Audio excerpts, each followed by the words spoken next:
Hi guys, welcome back to my channel Programming with Pirai. In this video, we are going to see about how to count the number of digits in a number using recursion. Okay, first of all, before going to recursion, we want to find how to count the number of digits in a number, right? See here, if you don't know, I will give a link in the description of basic playlist. Just watch out that basic playlist so that you can understand the basic problem solvings, right? Now continue. In, first of all, I can say a small detail about how to find this number of digit. Just observe. I got a number like 1432. Let us consider 1432. I can say I can remove any one of this digit, any one of the digit, and I can say plus one. Yes. Okay. Let me remove this one. Let me remove this one so that it will be what 432. So I will do plus one. Okay. Another time I do plus one and I remove this 4. So now it is 32. Now another time I will do plus 1 and I will remove this 3. So now the value is 2. And another time I will do plus 1, I will remove this 2. Now the value is 0. I will stop here. I will stop here. So what is my value? 1 plus 1 plus 1 plus 1. So which is equal to 4. Got it? Got it? Now, can we take this first digit? How can we extract this first digit? It is hard, right? But instead of removing that first digit, I can remove this ones place, this ones place, this ones place by using what? Constantly dividing by 10. Just see this 1432. Okay. If I divide this by 10, then what is the remainder? It will be 143. What is the quotient? It will be 143, right? Again, I will divide by 10. It will be 1 4. Again, I will be dividing by 10. It will be 1. Again, I will be dividing by 10. It will be 0. So here plus 1, plus 1, plus 1, plus 1. It will be what? 4. Can you understand now? Okay, fine. Now, okay, we want to write the recursion code, right?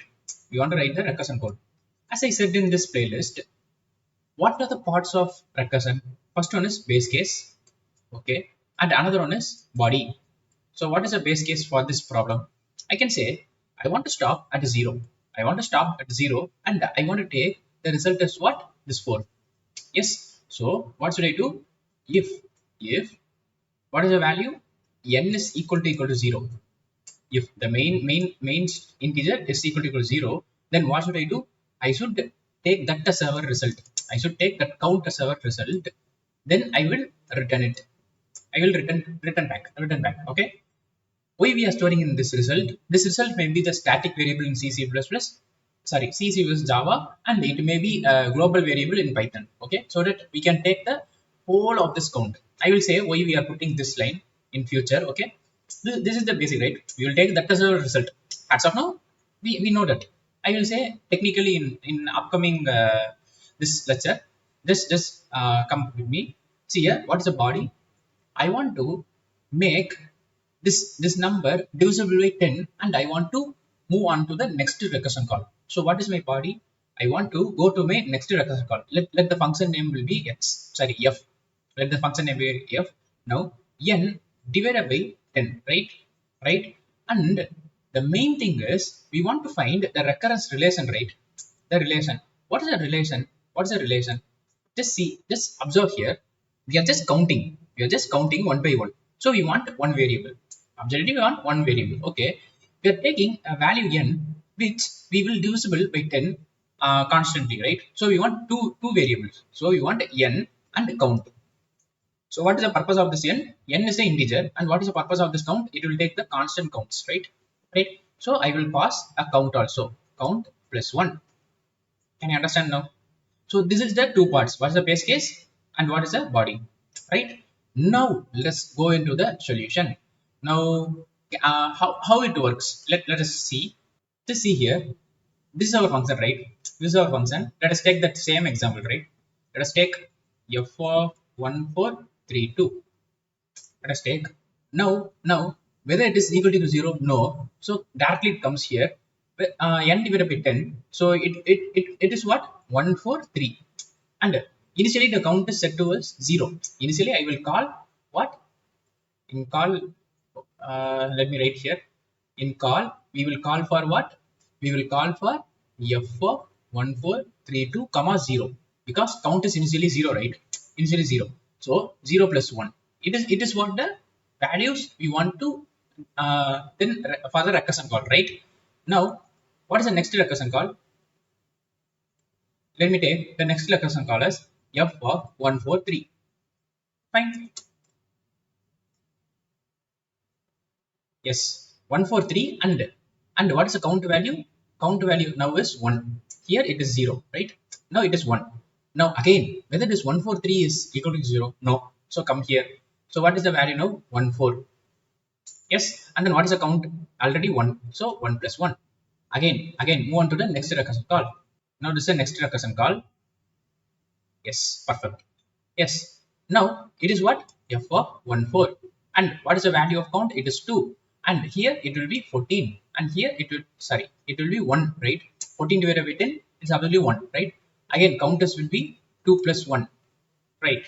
Now again, another recursion call.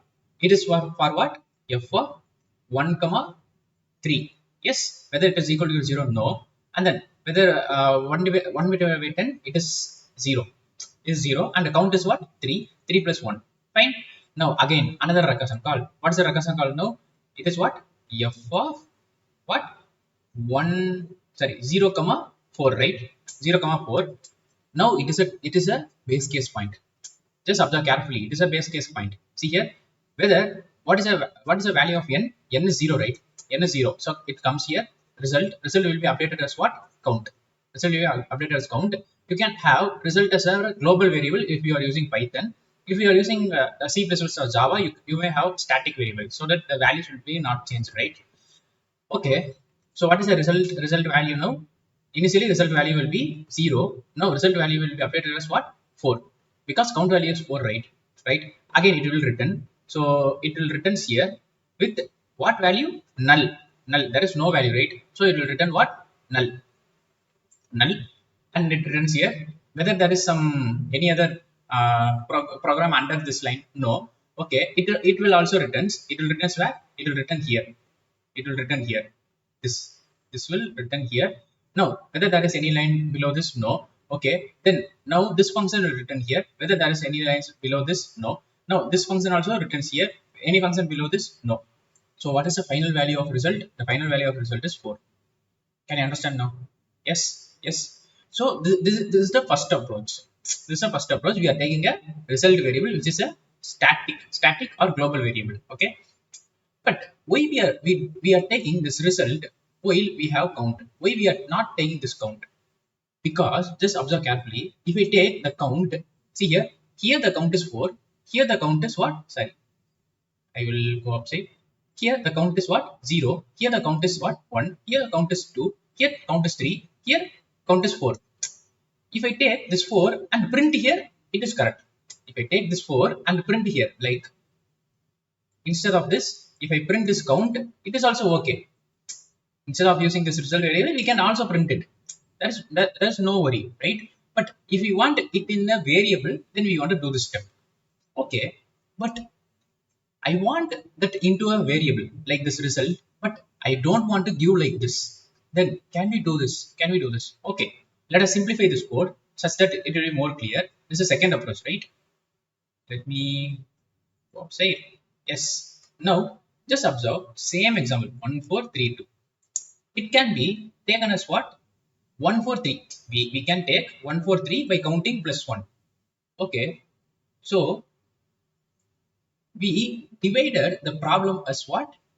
1432 as like we can divide this as like just see f of 1432 can be divided as 1 plus f of 143.